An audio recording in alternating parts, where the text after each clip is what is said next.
From Springfield, Missouri, and I raised myself.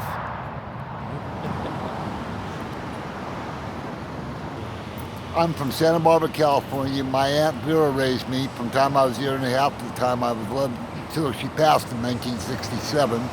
I'm from Ketchikan, Alaska, and my dad raised me. I'm from here, and my grandparents.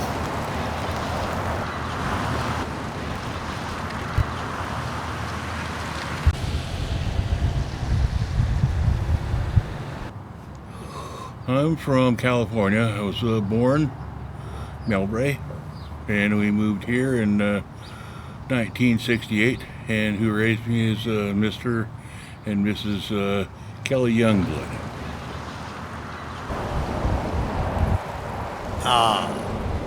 I'm originally from Tacoma, Washington, and my parents raised me.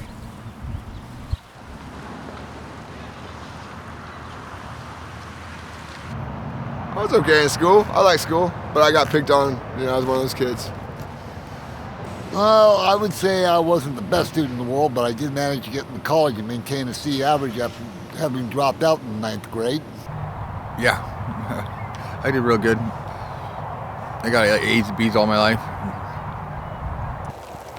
I'd say so. All my teachers liked me, so. I was probably a poor student, but I made A's. I'd say fair. I mean, I made it to class every day.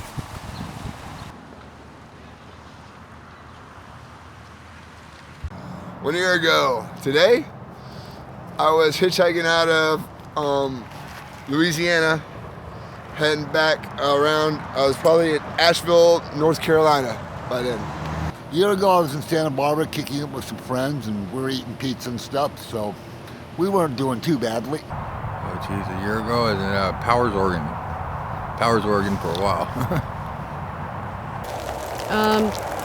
Just at the other end of town. Right here. Right here.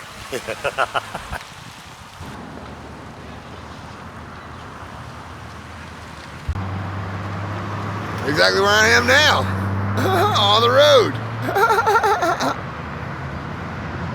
Like I said, I'd like to be settled down about a year from now, have a little job, have a bit of an income, and, you know, just try to be the best person I can be. Hopefully back at Powers, Oregon. Well, the last 3 years I haven't had, the only time I haven't had my own place, renting wise. And I'd like to, kind of be back in my own place, the amenities of, a house. Moving into that nice house up there on the hill over there. Away from here.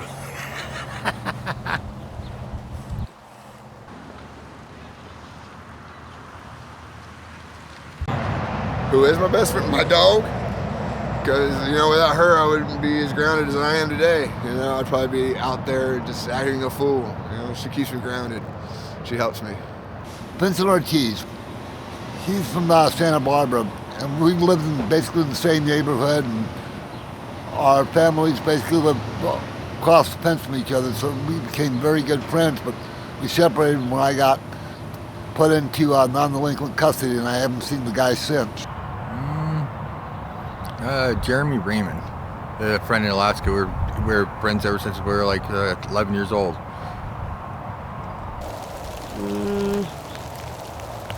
I'd have to say Danny Wilson because, like, he's not with us any longer, but, like, I don't know, he taught me a lot about, like, this town and stuff, you know, and, like, just basically, like, how to, like, stay alive out here and, you know, like, basically, like, what corners to take and what corners not to take type thing, you know, how to, like, get something to drink, like, you know, so I'd have to say Danny Wilson.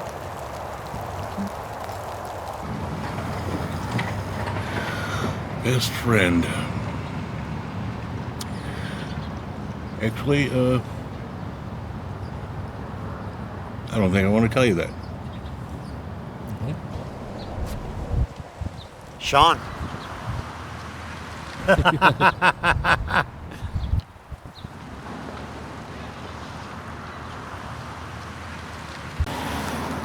Every day is the best time of my life, you know, because it's a blessing, it's a gift.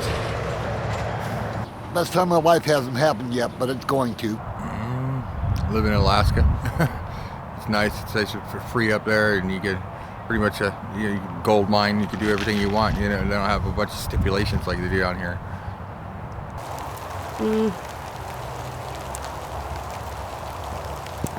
I don't exactly know because I don't think I've actually had like the best time of my life yet. Actually, I took up some cliff climbing. I learned about it in a program over the TV about how you work out for it and all the rest of that good stuff. And about the best time of my life was sitting on the side of a 400-foot cliff when my hand slipped off. That's a pretty good time. I lived. The best time of my life? Oh, when I was growing up as a teenager.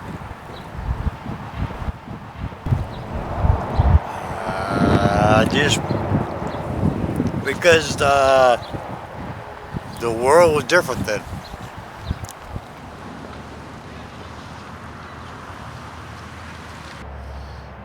I can't really say that because the worst times of my life, man, I actually learned a lot. So come to find out that these come to be the best times of my life.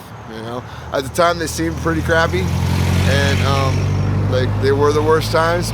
But in the long run, they helped me a lot. So I can't really call them the worst times of my life. I was very sick with the flu. I almost actually died from it, and I had gotten it by simply stepping in a puddle of water. That almost killed me back when I was 5. I was so emancipated by the shots they had given me, I had to walk on canes when I got out of bed. Worst time of my life? 1994, what's called the Pope Air Force Base disaster. We had 1,500 of us explode in front of me.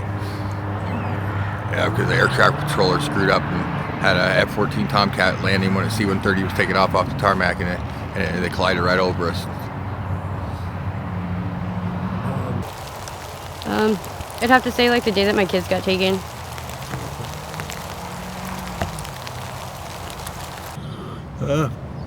Most of my upbringing. My mother and father were holier than thou, drunk.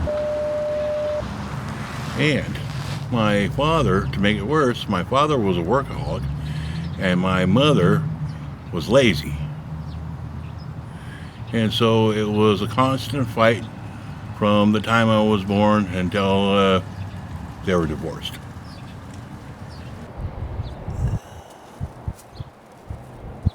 This is probably the worst time in my life.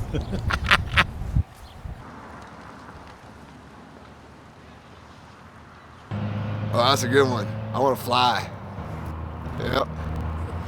Out of this country, because I'm trapped. True intelligence, that would be the superpower, and true understanding, that's what I would have. To fly. Time travel.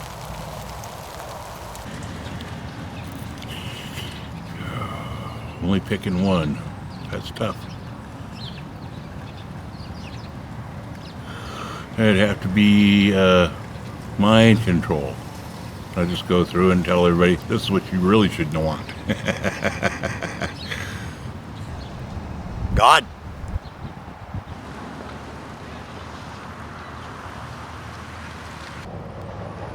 Don't do drugs. They're bad. Just be honest with people. Be honest with yourself. And understand what they're telling you. Take what they're telling you on faith, because most people won't lie to you and try to misguide you. Stay in school, join the military after you get out, and then go to college. The world's not a fairy tale, and, you know, don't let your parents keep everything from you.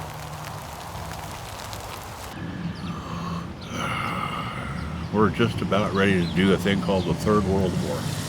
And 3/4 of the people on the face of this planet are going to die. So, I don't see as there's any advice I can give a young person at all. That's a tough question there. Because I wouldn't want to be young nowadays. I don't know how to respond to that one. Honestly, don't.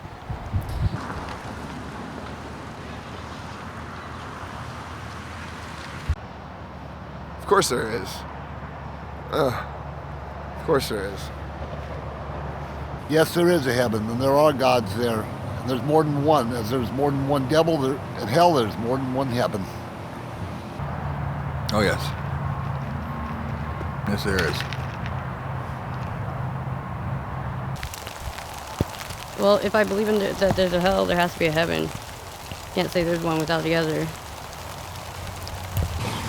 I believe so. Now, just because I believe it doesn't mean it's true. Okay? I leave room for error. Because people make a lot of errors. Oh, yes. There is. And I'm going. I'm going there. Yeah. I ain't done nothing wrong in my life.